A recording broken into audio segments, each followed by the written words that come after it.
E aí, pessoal? Hoje a gente vai fazer um mergulho profundo numa passagem bíblica incrível para tentar entender a anatomia da verdadeira transformação espiritual. E o nosso guia vai ser o capítulo 5 do Evangelho de João. Olha, tudo começa com essa pergunta, que parece até simples. Queres ficar sã? Jesus faz ela para um homem que estava doente há 38 anos. E o interessante aqui é que Jesus não começa curando, ele começa indo direto na vontade da pessoa. É um jeito bem direto e, de certa forma, até confrontador de começar a conversa. E por que essa pergunta é tão impactante? Porque ela acerta em cheio um ponto cego que muita gente tem, aquela mania de confundir o sofrimento, mesmo que longo, com uma vontade real de mudar.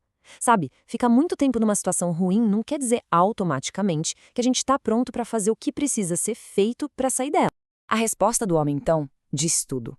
Ele não fala assim. Em vez disso, ele começa a listar as dificuldades, as desculpas, e é aí que a gente pega uma lição fundamental. A verdadeira mudança começa quando a gente para de olhar para o que não dá para fazer e assume a responsabilidade por aquilo que a gente pode fazer.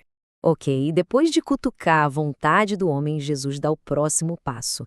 E não é um conselho, é uma instrução, bem direta e sem espaço para negociação. Essa ordem vira o primeiro passo concreto para a restauração daquele homem. E essa sequência é perfeita. A ordem é super clara. Levanta, pega sua maca e anda.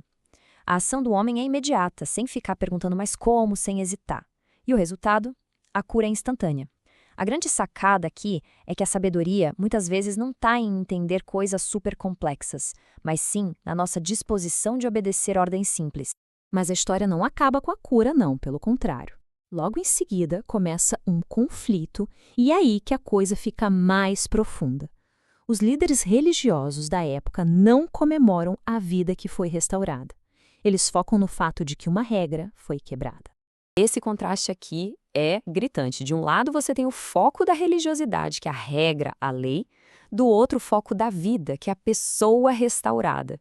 Isso mostra um perigo muito real, que é quando a fé perde o seu centro e as tradições criadas por homens acabam sendo mais importantes do que a vida que o próprio Deus quer restaurar. A partir daí, o debate muda completamente de figura.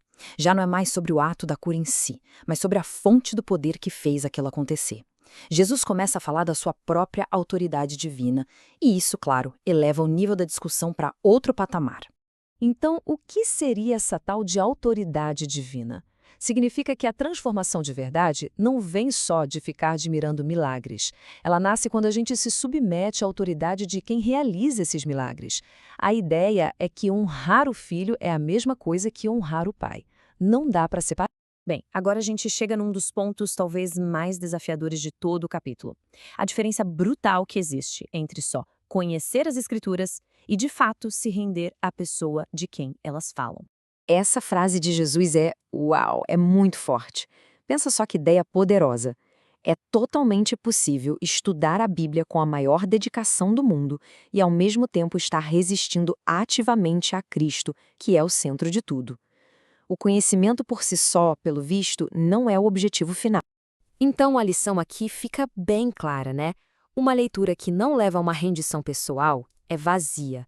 O conhecimento da Bíblia, se não vira prática, é estéril.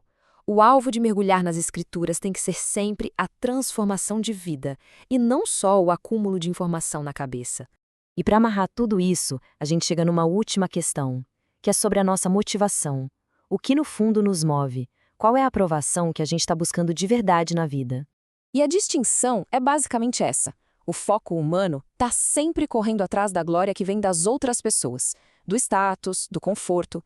Já o foco divino escolhe agradar a Deus, mesmo que isso custe caro, mesmo que signifique perder a aceitação dos outros.